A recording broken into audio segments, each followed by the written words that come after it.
What's up? Welcome back to the channel, Loaded Tactical HTX. Today we are doing an unboxing and review on the Smith & Wesson Spec V. The first foam insert comes with your Spec V. It comes with a Smith & Wesson coin with the Spec V on the front and the Smith & Wesson shield on the back. Also, it comes with a small pocket knife. The pocket knives from Smith & Wesson I know are pretty good because I've had a Smith & Wesson pocket knife since high school, and this thing still does its thing. It's a pretty nice knife, and it's still sharp. It still does what it needs to do, and I carry it almost every day. For the second insert, you have your grips. You have instructions to remove the compensator. You also have screws and tools and Loctite. I'm pretty sure that's for the compensator. You also have a thread lock. So when you take off your compensator, you have a thread lock for it. And it also comes with 3 23-round mags as well. And that's basically what you get out of the case. Alright, so let's get started. So with the Spec V, it comes with a Strike Industries compensator already installed. It comes with your lightning cuts on either side of the slide and also on the top.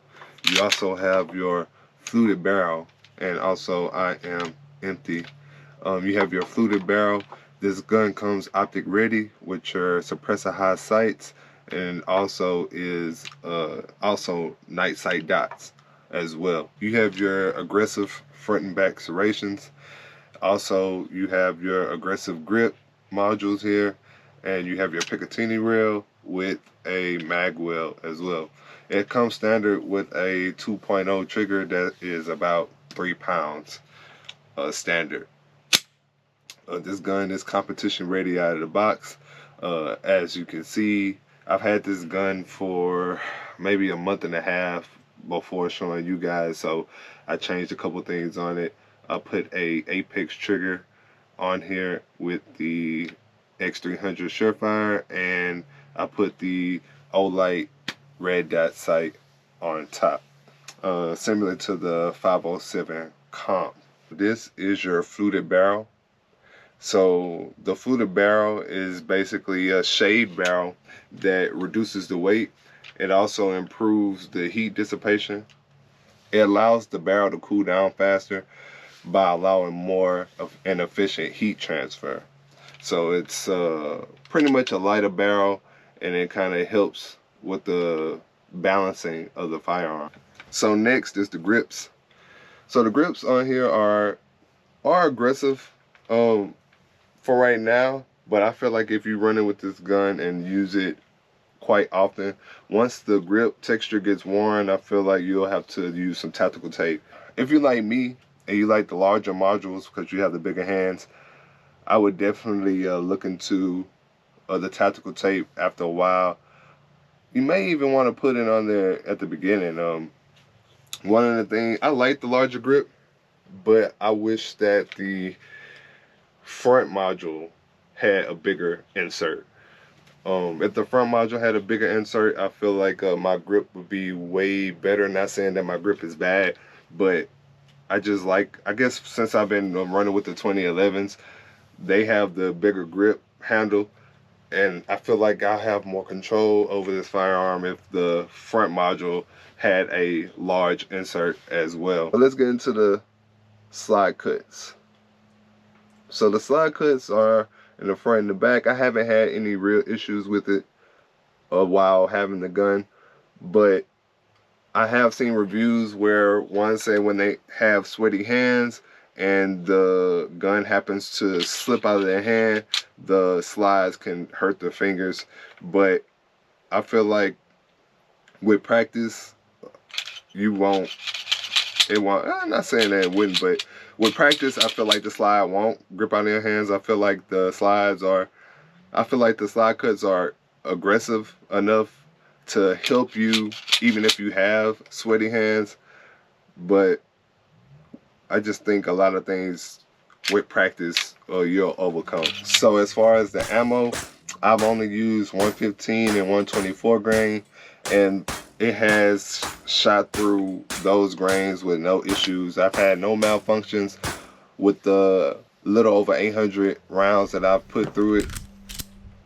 I switched, like I said earlier, I switched the 2.0 trigger with the Apex trigger simply because I had the Smith & Wesson competitor at one point, and I'm pretty sure it was close to the or even the same trigger.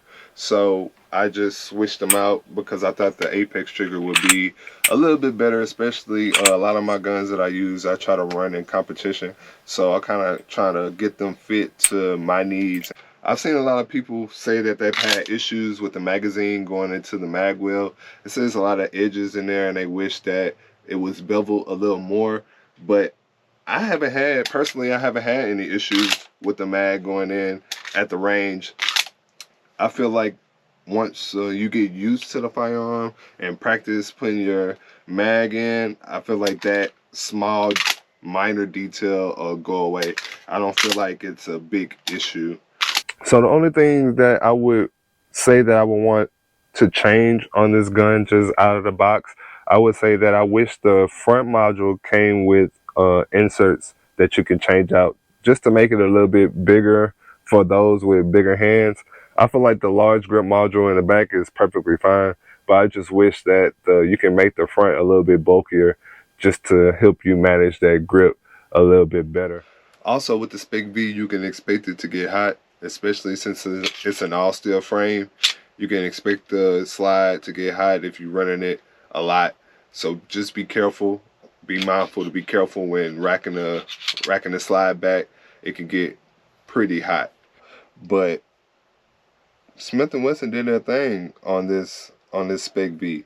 I have I have two other Smith & Wesson guns, which is the Smith & Wesson competitor and the Smith & Wesson carry comp.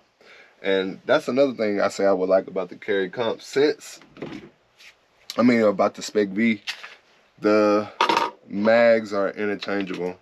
So even though with the carry comp they come with this kind of I guess cover for the mag, but the extended mags fit in the carry comp. It just wouldn't have the cover for it.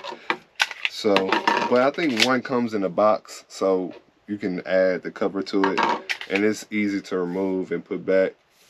So, but yeah.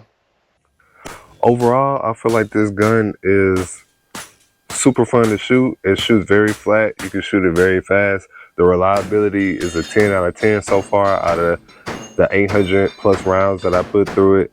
And the recoil is a 10 out of 10.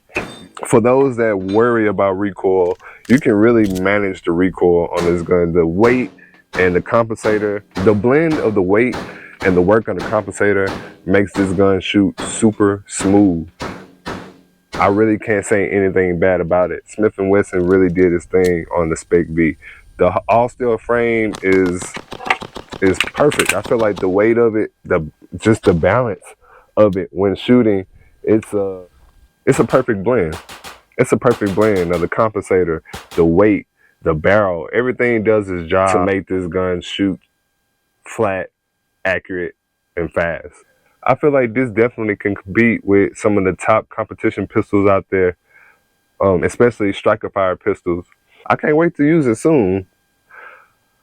And I would definitely let you guys see if you guys have any other ideas. I really think that I'm going to do the Mac 9 DS comp versus the Spec V to see which gun would come out on top. So I really feel like Smith & Wesson did his thing on this gun. It's very well put together. Everything from the compensator to the all-steel frame and the weight of the gun, I feel like everything meshes well. This is a good performing pistol. Please let me know in the link below different drills and things that you guys would like to see, so I can continue to post good content for you guys. But as we all know, every good thing must come to an end. But until next time, stay loaded.